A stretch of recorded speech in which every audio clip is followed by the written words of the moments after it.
Hello and welcome to prep IAS. आज के daily news analysis में आपका स्वागत है। So today 17th of Feb हम हिंदू न्यूज़पेपर के दिल्ली एडिशन को कवर कर रहे हैं। आज की इंपॉर्टेंट हेडलाइंस तो मैं जो एक्चुअली यहाँ पे आप तो देख ही सकते हैं, पर सबसे इंपॉर्टेंट जो मेरे को लगा आज जहाँ पे मैंने बहुत फोकस किया है that is about the issue of tribunals. तो इसको मैंने कवर किया है काफ़ी, और एक मेंस पर्सपेक्टिव से भी एक बहुत सारे डायमेंशन इसको कवर किया। एक छोटी सी न्यूज़ थी पर काफ़ी सारे हमें क्यूज़ यहाँ पे मिल रहे थे। ठीक है, तो एक ये चीज़ है यहाँ पे। फिर ये बटरफ्लाइज थी जो एक रेयर चीज़ है, कभी कभी सुनने को मिलता है। तो माइग्रेशन किया उन्होंने from Sri Lanka to India. Then there is solar waste handling policy, और ये वाला जो आपका आर्टिकल है it is telling us about some schemes. Prime minister Modi ने एक बोला कि भाई हम लोग इक्विटेबल एनर्जी एक्सेस प्रोवाइड कर रहे हैं, रेन्यूएबल एनर्जी, और बाकी कुछ इनिशिएटिव्स के नाम लिए। तो उस हिसाब से भी ये हमको काफ़ी एक रिविजिट हो जाते हैं गवर्नमेंट की स्कीम्स के बारे में। तो चलिए, तो सबसे पहले तो आजकल यही चल रहा है, ठीक है, कि ये वॉर होगा नहीं होगा, यूक्रेन इन्वेजन।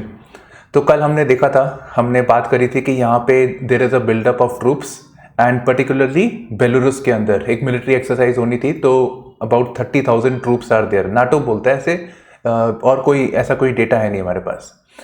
तो रशिया ने बोला देखो हमारी ये मिलिट्री एक्सरसाइज खत्म हो रही है और हम लोग अपने ट्रूप्स को वापस ले जाएंगे, वापस भेज देंगे, they will move to their base camp. पर इतना ही बोला है इन्होंने, विजिबल कुछ दिख नहीं रहा कि ट्रूप्स एक्चुअली जा रहे हैं नहीं जा रहे हैं। तो नाटो इससे बात से थोड़ा मान नहीं रहा, यूक्रेन भी थोड़ा स्केप्टिकल सा है इस बात को लिए।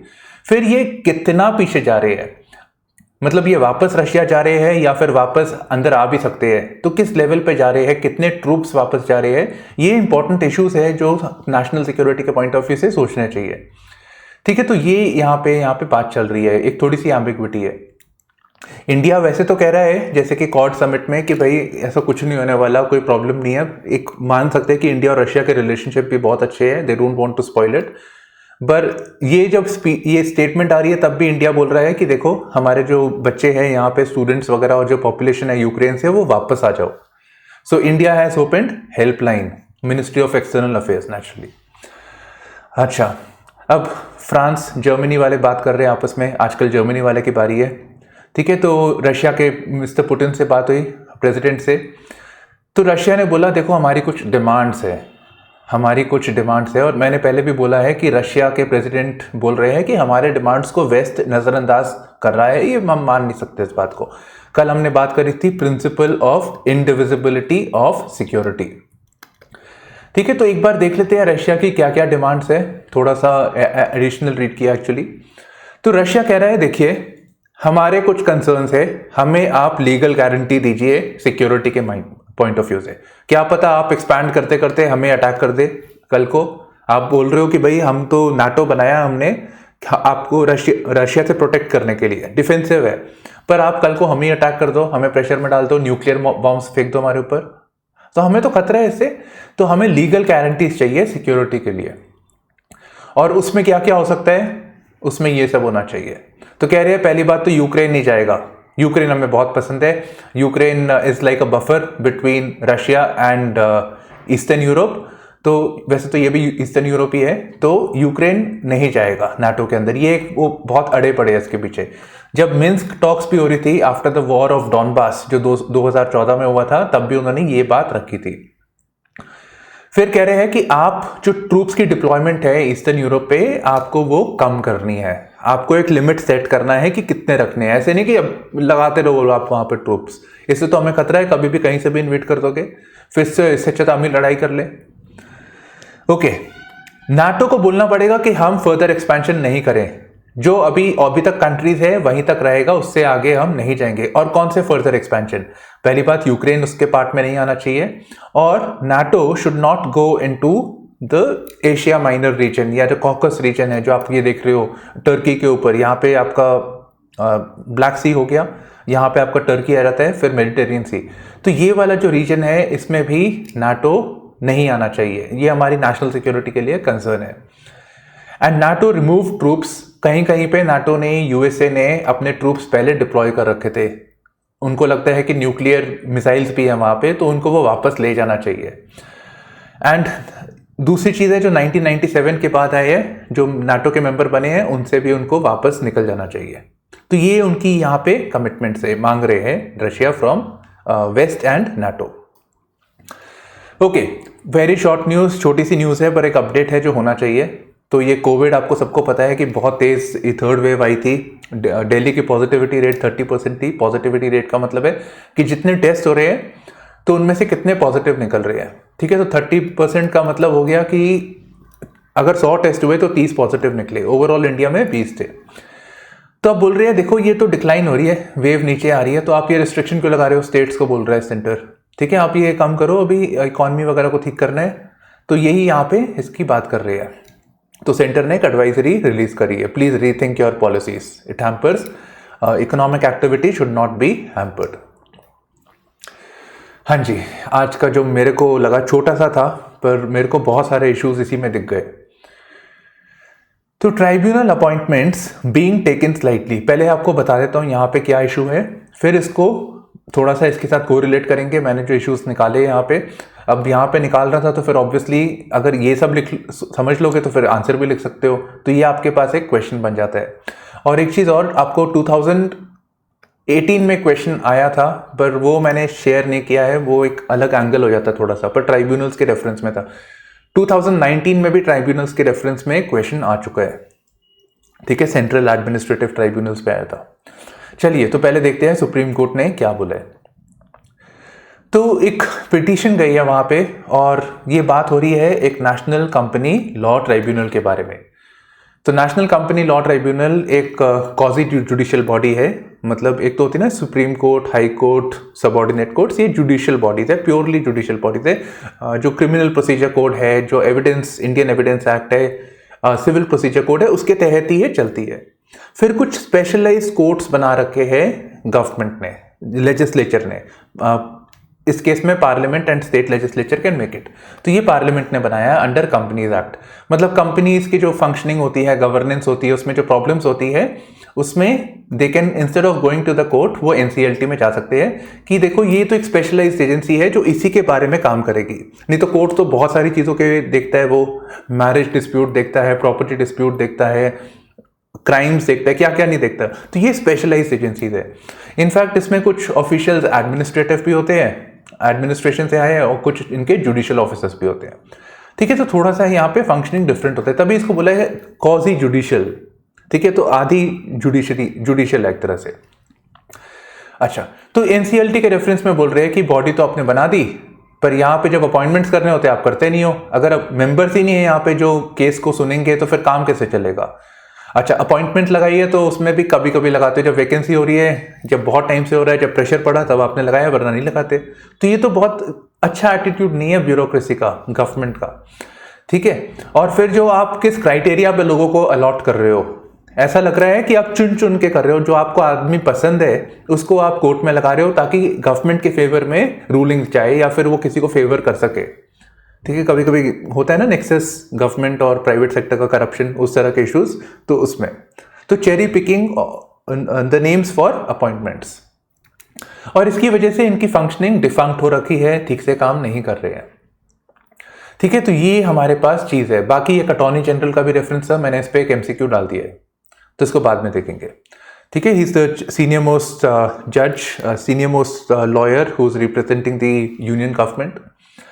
ओके, तो एनसीएलटी तो मैंने बता दिया आपको। अब आते हैं ट्राइब्यूनल्स के बारे में भी। ये एक्चुअली पूरा ही देख लेते हैं इसको, ये क्या क्या इश्यूज है तो ट्राइब्यूनल्स की फंक्शनिंग में, तो सारा ही आ जाता है यहाँ पे।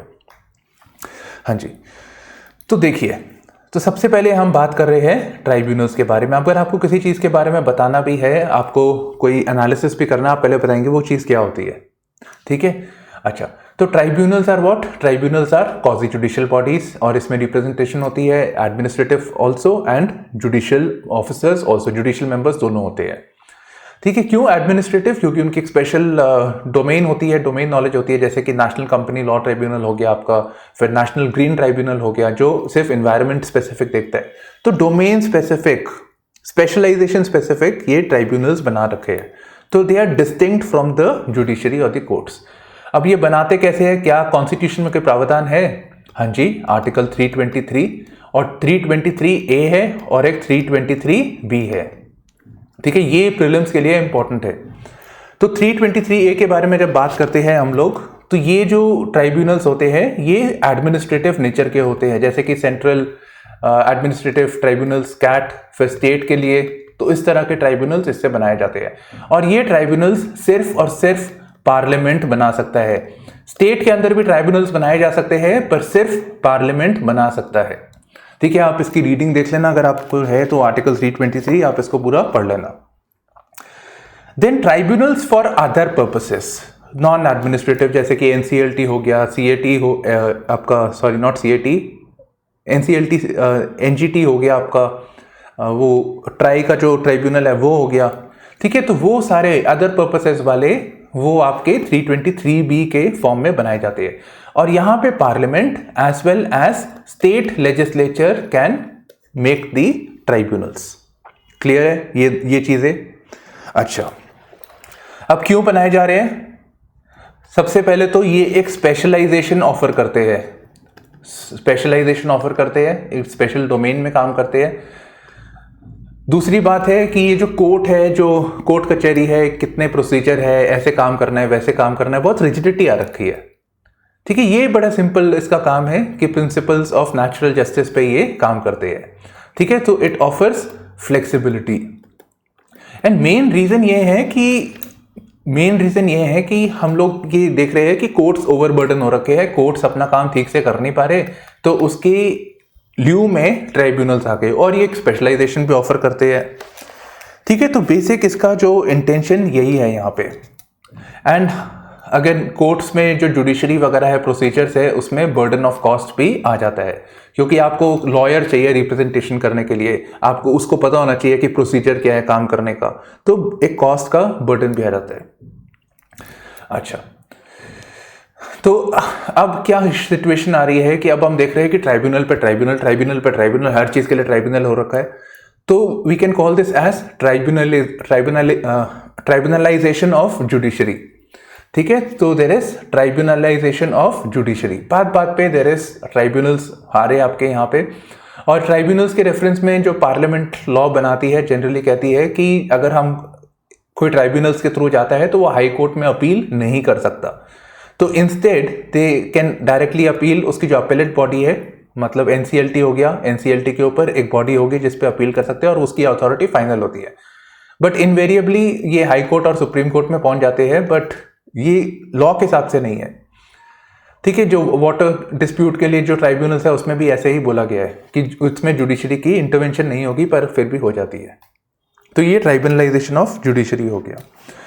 अब इसमें इश्यूज क्या आ रहे हैं हमारे पास, ये ना क्वेश्चन में आप देखिए, do you think it is a good development? तो आप ये एक्सप्लेन कीजिए ट्राइब्यूनलाइजेशन ऑफ जुडिशरी। अब ये अच्छा है, आप थोड़ा सा बताइए इसके फायदे क्या है, आपने देख लिए, अब इसके कंसर्न्स क्या है। यहाँ पे इसकी कंसर्न तो बेसिकली यही है कि परफॉर्मेंस अफेक्ट हो रही है, एक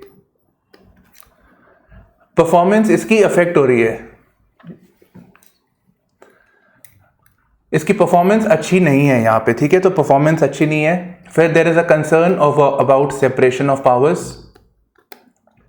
सेपरेशन ऑफ पावर्स मतलब यहाँ पे हम एडमिनिस्ट्रेटिव ऑफिशियल्स भी देख रहे हैं, हम जुडिशियल मेंबर्स भी देख रहे हैं। There is a scope of cherry picking of officials. ठीक है, तो ये हम देख रहे हैं। Then issues with reference to vacancy. फिर हम देख रहे हैं कि जो ट्राइब्यूनल्स है वो और कॉस्टली है as compare to courts. Courts तो जगह जगह पे है, सबऑर्डिनेट कोर्ट्स है, डिस्ट्रिक्ट लेवल तक है, पर ट्राइब्यूनल्स तो एक आधा है। अब मान लो कि सेबी है, स्टॉक मार्केट के लिए जो ट्राइब्यूनल है, तो वो तो बॉम्बे में ही, अब किसी को डिस्प्यूट है, चाहे चेन्नई में हो चाहे कोई विलेज में हो, स्टॉक मार्केट कर रहा है, उसको सेबी में जाना पड़ेगा बॉम्बे में। तो it is actually more expensive और इसकी परफॉर्मेंस अच्छी नहीं है। इसी चलते recently tribunal reforms act was introduced. तो एक एक्ट बनाया गया था 2021 और लॉ कमीशन का 2272 कमीशन रिपोर्ट, उन्होंने बोला है कि देखो हमें यहाँ पे रिफॉर्म्स चाहिए और उन्होंने रिफॉर्म्स बताए यहाँ पे। और एक चीज और है यहाँ पे, इसका कंसर्न है कि ये जो ट्राइब्यूनल्स बना रहे हैं और उसमें बोल रहे हैं कि आप हाई कोर्ट में नहीं जा सकते। ठीक है, somewhere it is legislature is impinging upon the jurisdiction of the courts. Court की पावर को वो काम नहीं कर सकते, कोर्ट की पावर को बढ़ा सकते, एक्सपैंड कर सकते, पर काम नहीं कर सकते। तो किस लेवल तक ये कॉन्स्टिट्यूशनल है, किस लेवल तक ये वैलिड है, ये क्वेश्चन आया था आपका 2018 के मेंस में, विच आई हैवंट शेयर्ड बिकॉज फिर वो एक अलग टैंजेंट चला जाता है ऑल टुगेदर। तो यहाँ पे तो एक सब पॉइंट ही है। हाँ जी, तो लॉ कमीशन की ये रिपोर्ट है यहाँ पे। तो बेसिक बात ये है कि ये जो प्रॉब्लम है कि ठीक से काम नहीं हो रहा, परफॉर्मेंस नहीं हो रहा, one of the reasons is vacancy है, ठीक है, चेरी पिकिंग हो रही है उसकी। तो यहाँ पे कह रहे हैं कि इंडिपेंडेंट बॉडी को दे देना चाहिए, थोड़ी गवर्नमेंट से सेपरेट, जो सिलेक्शन में काम करे, ठीक है, एक सिक्योरिटी ऑफ टेन्योर प्रोवाइड करना चाहिए और उसकी जो जुरिस्डिक्शन है उसको भी रिफॉर्म करना चाहिए, ठीक है। तो ये सब बातें यहाँ पे बता रखी है। I think now you can just एक बार ये क्वेश्चन को देख लीजिए, फिर वापस इसको चलते हैं। अब अटॉर्नी जनरल पे मेरा क्वेश्चन है, एमसीक्यू। हाँ जी, who among the following is not a part of the union executive of India. थोड़ा लक्ष्मीकांत का है एक्चुअली, पर मैंने कुछ चेंज किया है, ठीक है। तो इसको आप एक बार कीजिए, आंसर लिख दीजिएगा कमेंट सेक्शन में, या वो जो लाइव चैट वाला होता है 1 डॉट जो भी का ऑप्शन लगता है आपको ABCD, वो आप लिख दीजिएगा। सुप्रीम कोर्ट टू हेयर 1 ईयर कोटा केस ऑन मेरिट्स, ठीक है। मैं इस पे मेरे को कुछ मिला, ये आपका NCERT में है टॉपिक, और NCERT में जो ऐसे रेफरेंसेस होते हैं वो प्रीलिम्स में आ जाते हैं, बहुत आराम से आते हैं, तो इसको मैं देखूंगा। तो बेसिक ये बात है कि 1 year community, again it's with reference to the state of Tamil Nadu, तो उनको एक, हमारे बहुत रिजर्वेशन SC ST OBC, तो इनको एक रिजर्वेशन दी जा रही है under most backward OBC caste, ठीक है। सो अदर MOBC के नाम से एक नई कैटेगरी बना दी गई है। सो तमिलनाडु हाई कोर्ट में क्या था, इन्होंने एक रिजर्वेशन बनाई, तमिलनाडु हाई कोर्ट में गया, तमिलनाडु हाई कोर्ट ने कहा कि हम ये कैटेगरी को नहीं मानते, तो अब ये सुप्रीम कोर्ट में गया है केस, ठीक है। तो अब इस पे सुना जा रहा है इसके अंदर। So earlier it had been declared as ultra vires of the law which provided 10.5% special reservation to 1 ईयर्स, ठीक है। तो ये हो गया, ये तो आएगा अभी और आगे आएगा, डिस्कशन होगी, डेलिब्रेशंस होगी, बातें होंगी इधर उधर, तो अच्छा हमें और पॉइंट्स मिलेंगे। पर अभी इसी को चलते हैं 1 ईयर के बारे में और प्री के पॉइंट ऑफ व्यू से देखते हैं। तो आप देख लीजिए, ये हमारी NCERT का टॉपिक है कॉलोनियल सिटीज, ठीक है। उस चैप्टर के अंदर there is a reference of different communities जो ऑब्वियसली मॉडर्न कॉलोनियल टाइम्स के बारे में है, ठीक है। तो आप ये देख लीजिए, there is reference of Vellalars, a rural caste which who took advantage of the new opportunities, मतलब थोड़ी पावरफुल कम्युनिटी थी वहां पे। Then there is reference of Telugu Komatis who were a commercial groups, Gujarati bankers, pariers and veneers formed the laboring poor। तो ये चीजें ना, ये जैसे ऐसे वाले नाम आ जाते हैं, इन पे प्रीलिम्स में क्वेश्चन आ जाते हैं, तो ये आप थोड़ा सा प्लीज इसको ध्यान दीजिए। 1 ईयर तो वैसे ही अब न्यूज के अंदर आ गया है, तो इसको आप थोड़ा देख लीजिएगा, ऐसी चीजों पे फोकस कीजिएगा। प्रीलिम्स भी आ रहा है, NCERT रिवाइज करेंगे आप, तो उसको देख लेना। नॉट रियली इसकी सिग्निफिकेंस इतनी नहीं थी, पर मेरे को बड़ी अच्छी चीजें दिखी आज। So Assam government to rename places in state, ठीक है। उत्तर प्रदेश में तो चल ही रहा है, तो ऑपोजिशन कह रही है कि ये BJP स्टेट है, तो कि ये तो आप UP से सीख रहे, पर कहते देखिए हमारे जो नाम रखे गए हैं अजीब अजीब से है। हमारी जो ओल्डेस्ट रिफाइनरी है असम के अंदर, ठीक है, ये इंपॉर्टेंट है, उस हिसाब से इंपॉर्टेंट है, दिग्बोई, ठीक है, दिग्बोई रिफाइनरी है, ओल्डेस्ट रिफाइनरी जो है हमारी ऑयल के लिए, उसका नाम दिग्बोई है। ये असम के कल्चर को कहीं रिफ्लेक्ट नहीं करता है, इनफैक्ट ये डेरोगेटरी है। दिग्बोई आया है, ब्रिटिश लोग जो बोलते थे डिग बॉय डिग, ठीक है, खोदो लड़के खोदो, तो उसका नाम डिग बॉय पड़ गया जगह का नाम। तो somewhere it is not reflective of our culture civilization, और ये तो अंग्रेजों ने नाम रख दिया और इसको कुछ मतलब भी नहीं है, डिग बॉय डिग, ठीक है, खोदो बेटा खोदो हिंदी में। लाइकवाइज मार्गरीटा नाम रखा है एक इटालियन रेलवे इंजीनियर ने, जो अपनी क्वीन को सम्मानित करने के लिए, इटली के क्वीन को। तो कहते हैं ये सब ठीक नहीं है, हमें अपने कल्चर को प्रमोट करना चाहिए, हमें उस हिसाब से नाम रखने चाहिए। तो ये जो हिस्टोरिकल मिस्टेक्स है, ब्लंडर्स है, इसको ठीक करना है। प्रीलिम्स के लिए इंपॉर्टेंट है, thousands of crimson rose butterfly across the ocean. और कौन सा ओशन? तमिलनाडु और श्रीलंका के बीच में जो है आपका पॉक पे, ठीक है, गल्फ ऑफ मन्नार, वहां से ये आए हैं। तो रामेश्वरम में काफी सारे आई है, majority of the butterflies that are there, and also at Kanyakumari. ठीक है, इतना ज़्यादा डिस्टेंस है नहीं है रामेश्वरम से, देखा जाए तो इतना भी ज़्यादा डिस्टेंस है नहीं, पर फिर भी पहली बार मैंने पढ़ा है about butterflies that are migrating. आप बर्ड्स का तो सुन लेते हैं माइग्रेट कर रहे हैं, ठीक है, बर्ड्स तो जाते भी सीधा है एकदम एरो की तरह, पर बटरफ्लाई तो ऐसे ऐसे जाते हैं धीरे धीरे करके। तो इसके बारे में यहाँ पे है बता रखा है, तो ये मेरे को प्रीलिम्स के पॉइंट ऑफ व्यू से इंपॉर्टेंट लगता है। दूसरी चीज मैं आपको बताना चाहूंगा कि कुछ स्टेट्स है जिन्होंने अपने खुद के बटरफ्लाईज स्टेट बटरफ्लाई रख लिया, जैसे कि स्टेट एनिमल होता है, स्टेट बर्ड होती है, तो इनको स्टेट बटरफ्लाई भी रखा है। तो महाराष्ट्र ने रखा था 2016 15-16 के आसपास। लाइकवाइज केरला की है, इनके बारे में आपको थोड़ा सा पढ़ना है, ठीक है, ये आज मैंने नहीं डाला है, आप एक बार खुद से रिसर्च कीजिएगा। बट आज क्रिम्सन रोज के बारे में, ठीक है, तो क्रिम्सन रोज न्यूज के अंदर है, तो इसके बारे में आपको आइडिया होना चाहिए। एंड एक तो है इसका कलर क्या है, तो इसका कलर है ये आप व्हाइट है and crimson, crimson is kind of red, ठीक है। तो ये बटरफ्लाई आपकी श्रीलंका से माइग्रेटरी स्पीशीज है, तो ये इसकी एक यूनिक चीज है। और ये रामेश्वरम के धनुषकोडी पोर्ट सॉरी जो बीच है वहां पे ये पाए गए हैं, माइग्रेट करते हुए देखे गए हैं। दूसरे हैं कन्याकुमारी के अंदर। अच्छा, अब ये ऑब्जर्वेशन आई है from the nature and butterfly society. Now remember bird के रेफरेंस में क्वेश्चन आया था बॉम्बे नेचुरल हिस्ट्री सोसाइटी, तो वैसे ही इसके ऊपर क्यों नहीं क्वेश्चन आ सकता प्रीलिम्स में, तो इसके बारे में आपको पता होना चाहिए। अच्छा, तो एक चीज ये हो गई आपकी। अब ये बटरफ्लाई इतना लंबा डिस्टेंस तो पार कर नहीं सकते, इतनी एनर्जी भी चाहिए, वैसे वो इतनी फास्ट करते हैं, है ना, तो उसको वो एक जगह पे रेस्ट करते हैं। तो वो फ्लावर्स पे रेस्ट कर रहे थे, कोई नेटिव स्पीशीज है जो वहाँ पे है, जगह जगह पे छोटे छोटे प्लॉट्स वो लैंडमार्क्स होते हैं जहाँ पे फ्लावर्स वगैरह उगे हुए, पूरा समुद्र तो है नहीं, तो थोड़ी थोड़ी जगह पे उनको जगह मिल रही थी टू फ्यूल देमसेल्व्स, वो फ्लावर से पॉलिनेट कर रहे थे और उनको एनर्जी मिल रही थी उससे, ठीक है। तो कौन सा फ्लावर है, इपोमिया फ्लावर्स। अब ये इपोमिया फ्लावर्स कहाँ मिले जाते हैं, ये अलोंग दिस रीजन, ठीक है, तो ये नेटिव है यहाँ के। तो ऐसे हम लोग काफी सारी इंफॉर्मेशन यहाँ से निकाल सकते हैं। अच्छा, एक चीज और ध्यान में रखनी है, माइग्रेटरी स्पीशीज, अब जैसे मैंने बोल दिया आपको, तो माइग्रेटरी स्पीशीज तो इंटरनेशनल हो गया, तो इंटरनेशनल है तो मतलब एक कन्वेंशन भी होना चाहिए इसके रेफरेंस में। So there is a convention for migratory species known as convention on migratory species, जैसा नाम है, और इसका दूसरा नाम है बॉर्न कन्वेंशन, ठीक है। तो बॉर्न कन्वेंशन हो गया, तो which of the following is associated with migratory species, ठीक है, रॉटरडैम कन्वेंशन, बॉर्न कन्वेंशन, और भी कुछ सोच लो, स्टॉकहोम कन्वेंशन, तो ऐसे 4-5 नाम दे दिए, ऐसे ही फॉरेन जगह के नाम रखे, तो उसमें से आपको आंसर देना है, ठीक है। तो born convention is the only convention for migratory species, तो उसमें ये प्रोटेक्टेड है। दूसरा मैं इसको ढूंढ रहा था, थोड़ा मैं कर नहीं पाया, टाइम नहीं मिला, तो फिर आप देख लीजिएगा प्लीज। IUCN स्टेटस इसका क्या है, are they near threatened, are they vulnerable, are they close to extinction, इसको देख लीजिएगा and write down, please share it in the comment section, ठीक है, तो सबको एक तरह से बेनिफिट हो जाता है।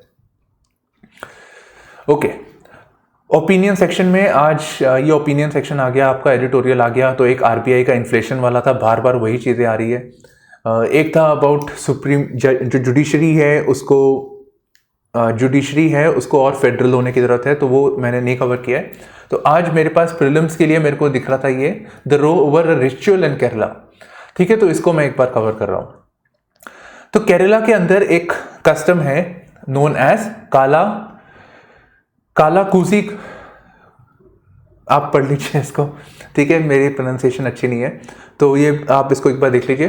तो ये कस्टम है यहाँ पे, जिसमें जो आते हैं ना लोग प्रे करने के लिए, मंदिरों में आते हैं, तो जो प्रीस्ट से पुजारी होते हैं वहाँ पे, तो एक कस्टम है कि प्रथा है कि पुजारी जो ब्राह्मण जो आते हैं वहाँ पे उनके पैर धोएंगे और उनको खाना खिलाएंगे और उनको दक्षिणा देंगे, ठीक है। तो ये एक कस्टम है यहाँ पे, तो इसके पीछे में एक सोशल आउटक्राई, एक प्रोटेस्ट हो गया है।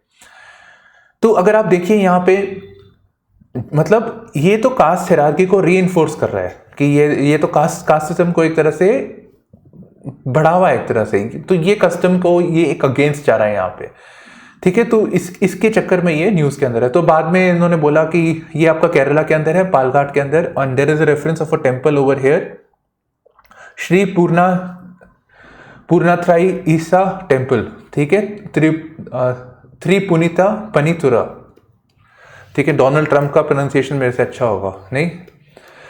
चलिए, तो ये एक है यहाँ पे पालघाट रीजन है आपका केरला के अंदर, तो उसको आप एक बार एटलस में देख लीजिए ना। वैसे it is in the border between Tamil Nadu and Kerala, ठीक है। तो उसके बारे में फिर इसको जो पब्लिक आउटक्राई हो रहा था, बस बेसिक सा बता देता हूँ आपको। पब्लिक आउटक्राई हो रहा था तो कह रहे थे कि ब्राह्मण्स की जगह नहीं, सब लोग इसमें जा सकते हैं, जो भी मंदिर में जाता है उन सबकी उनके पैर धोए जाएंगे, उनको खाना खिलाया जाएगा और डोनेशन दक्षिणा देंगे।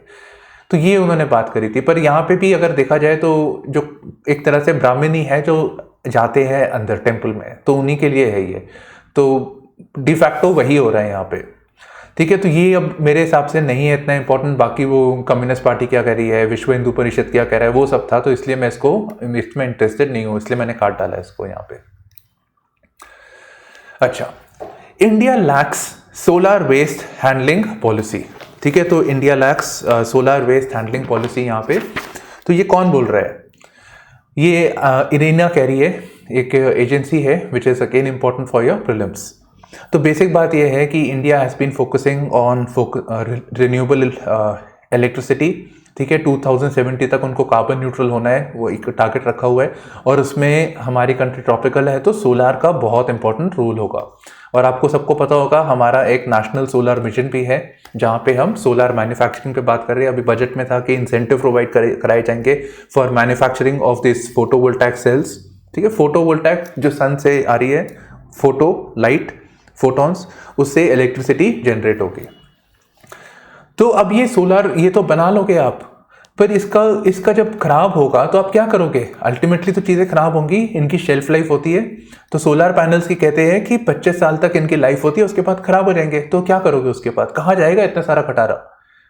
तो it will affect the environment, इसमें हैवी मेटल्स होंगे तो it will affect the soil, right. तो ये प्रॉब्लमैटिक सिचुएशन है, और हमको इसको जब ये हमें पॉलिसी बना रहे हैं, हमें ई वेस्ट के बारे में भी सोचना चाहिए। तो 78 मिलियन टन्स का एस्टिमेट दिया है इरीना ने। प्लीज इनको आप नोट कर लीजिएगा, क्योंकि आप सोलार के ऊपर तो क्वेश्चन आ सकता है, इंपॉर्टेंट टॉपिक है, इंपॉर्टेंट थीम है। तो इसमें प्रॉब्लम्स क्या है, तो उसमें आप इसको रेफर कर सकते हैं। अच्छा, तो वो कह रहे हैं कि जब आप ये बात कर ही रहे हो कि हम प्रोडक्शन करेंगे, हम इंपोर्ट करेंगे, हम यूज करेंगे रेन्यूएबल एनर्जी, फिर अल्टीमेटली वेस्ट होगा, तो why don't you focus on the waste aspect also? Why don't we focus on creating a circular economy? अभी तक सर्कुलर इकोनॉमी के बारे में कोई बात कर ही नहीं गई है। तो ministry of new and renewable energy जो इसको देख रही है, वो कह रही है हम इस पे कमेटी बनाएंगे, ठीक है। तो एक प्रपोजल दे रखा है। तो सर्कुलर इकोनॉमी क्या हुआ कि इकोनॉमी में जो सब कुछ हो रहा है, एक प्रोडक्शन से पहले जो रॉ मटेरियल स्टेज है और जो एंड ऑफ द प्रोडक्ट का लाइफ खत्म होती है, डैमेज होता है, कुछ भी होता है, तो उसको वापस रीयूज रिसाइकिल करके लेके आना है। तो एक सर्कुलर इकोनॉमी यहाँ पे बन जाती है। एक इंपॉर्टेंट आजकल एक वर्ड है जो बार बार टर्म चल रहा है, ठीक है। तो उसके बारे में बात कर रहे हैं। अब बाकी ये फोटोवोल्टाइक सेल के बारे में कि 25 ईयर्स की तो है, अभी तो एकदम प्रॉब्लम नहीं आएगी क्योंकि अभी हम सब ये सारा बना रहे हैं, तो आज से 25 साल बाद आएगी। बट बियॉन्ड दिस कभी डैमेज भी हो सकता है, कोई और भी रीजन हो सकता है प्रोडक्ट के खराब होने के लिए। तो जरूरी नहीं है कि 25 साल तक हमें देखना चाहिए, हमें उससे पहले प्रॉब्लम आ सकती है। अब मेरे को क्या लगता है कि इससे भी ज़्यादा इंपॉर्टेंट है इरीना है क्या, ये प्रीलिम्स के लिए इंपॉर्टेंट है। So international renewable energy agency is an intergovernmental organization. ये चीज़ें आती है, is it a not for profit organization, is it a part of the United Nations, is it a agency of the OPEC, ऐसे करके question आ जाता है। So this is an intergovernmental organization, ठीक है। तो ये इंटर गवर्नमेंटल इंपॉर्टेंट है। And where is it based? It is based in Abu Dhabi, UAE, ठीक है। तो वहां पे ये बेस्ड है यहाँ पे। और इंडिया और इरीना काफी और डोमेन्स में काम कर रहे हैं, जैसे आपने एक तो वेस्ट के बारे में देख लिया। तो ये लोग अभी यही न्यूज में था, 16 जनवरी इनकी वेबसाइट से निकाला है, that they are working on major renewables and hydrogen push. तो ग्रीन हाइड्रोजन है हमारा, प्राइम मिनिस्टर मोदी कह रहे हैं नेशनल हाइड्रोजन मिशन, तो इन सब चीज़ों पे काम करेंगे। अच्छा, अब आपके लिए काम दे रहा हूँ, is it part of the United Nations? वैसे मेरे को नहीं लगता ये लोगो देख के, but is it part of the United Nations? Is it a specialize, और जब मैं ये पूछ रहा हूँ is it a specialized UN specialized agency, ये चीज़ आप ध्यान दीजिए प्रीलिम्स के लिए। And how is it different from International Energy Agency, जो ठीक है। तो ये एक चीज है, आप इसको ध्यान दे दीजिएगा। बाकी ये जो एजेंसीज कौन सी रिपोर्ट निकालती है इसके बारे में भी पता होना चाहिए। Okay, next is equitable energy access key of environmental policy. तो ये प्राइम मिनिस्टर मोदी ने कहा है, तो हमेशा इंपॉर्टेंट है। तो यहाँ पे ये एक समिट था, वहां पे बात कर रहे थे in TERI. So the energy and resource institutes world sustainable development summit. तो वर्ल्ड सस्टेनेबल डेवलपमेंट समिट कौन ऑर्गेनाइज करता है? टेरी, ठीक है। बस ये सब थोड़ा ध्यान रखना। और उधर प्राइम मिनिस्टर मोदी ऑब्वियसली अपने अचीवमेंट्स के बारे में बोलेंगे, कोई भी पीएम बोलेगा, तो वो यहाँ पे बात कर रहे हैं और बोल रहे हैं हमने ये स्कीम्स करे हैं, ये मेजर्स लिए फॉर एनवायरमेंट। अच्छा, तो वो कौन सी चीजें लिए? तो पहले वो बात कर रहे हैं उज्ज्वला योजना। एंड उज्ज्वला योजना क्या करती है कि जो कुकिंग, जो हाउस होल्ड कुकिंग होती है वहां पे एलपीजी कनेक्शन प्रोवाइड कर रहे हैं, ठीक है। फायरवुड यूज करते हैं वुमेन, तो उनको वो फ्यूम्स वगैरह हार्मफुल होती है, तो गैस कनेक्शन प्रोवाइड करे जा रहे हैं। इनफैक्ट उज्ज्वला योजना की अगर मैं बात करूं, यहाँ पे दो चीजें आपको बहुत ध्यान देनी है। One is this is the only scheme of ministry of petroleum, जो ministry of petroleum natural gas है वो मिनिस्ट्री की ओनली सोशल वेलफेयर स्कीम है, ठीक है। तो एक चीज आपको ये याद रखनी है। दूसरी बात है, एक और एक उज्ज्वला स्कीम है, and that is with reference to, वो आपके रेफरेंस में है जो वुमेन, जो ट्रैफिकिंग या जो वुमेन जो डोमेस्टिक, जो जिनको प्रॉब्लम है, बेसिकली प्रॉब्लम हुआ है बिकॉज ऑफ दिस वायलेंस और समथिंग, तो उनको रिहैबिलिटेट करने के लिए, री इंटीग्रेट करने के लिए देयर इज दिस योजना नोन एज उज्ज्वल। तो ये आपको एक थोड़ा सा ट्रिक हो सकता है यहाँ पे, ठीक है। तो ये देखना है। दूसरी बात वो कह रहे हैं कि हमने एक पीएम कुसुम स्कीम रखी है, ये जो आपके फार्मर्स वगैरह होते हैं, ठीक है। तो फार्मर्स को इलेक्ट्रिसिटी चाहिए, पंप्स बहुत यूज करते हैं, बहुत बिजली हमारी वो होती है, वेस्ट होती है, उसमें वेस्ट तो नहीं बोलूंगा पर बिजली यूटिलाइज होती है, और ये बिजली पे बिल नहीं दिया जाता। Rural electricity is free in a way, ठीक है। तो उन सब की बचत के लिए ये स्कीम लाई गई थी। तो अब ये पंप ही ऑन रहते हैं पूरा टाइम के लिए। तो ये पीएम कुसुम स्कीम है जिसमें पंप्स दिए जाएंगे फार्मर्स को जो सोलर इलेक्ट्रिसिटी पे काम करेंगे। बढ़िया। तो वो ग्रिड की भी जरूरत नहीं है, जो ग्रिड आपकी पावर जा रही है from one place to another, वो आपकी यहाँ पे यूटिलाइज नहीं होगी, तो पावर लोड भी बचेगा आपका अर्बन एरियाज के लिए। तो ये एक फायदा है। तो फार्मर्स को भी फायदा है, पावर सेक्टर कंपनीज को भी फायदा है, यहाँ पे कंज्यूमर को भी फायदा है। Then LED bulbs distribution scheme, LED बिजली कम खाती है इसलिए। और नेशनल हाइड्रोजन मिशन। और क्या है नेशनल हाइड्रोजन मिशन? ये जो आपके रिन्यूएबल्स होते हैं ना, ये जैसे सोलर हो गया, सोलर तो तब चलेगा ना जब बिजली, धूप आ रही है तब बिजली आएगी, उसके बाद उसको स्टोर भी तो करना है। तो this is a problem. Likewise for wind also and any other renewable form of energy.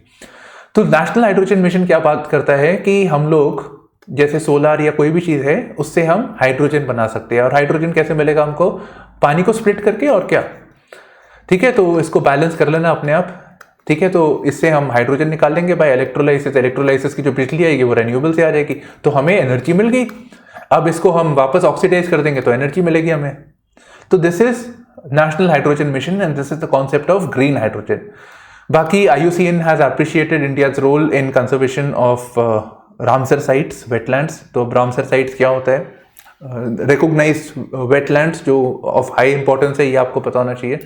And wetlands के रेफरेंस में there is one more thing known as Montreux records, ठीक है। तो ये कुछ चीजें हैं, ये बार बार प्री में आती है।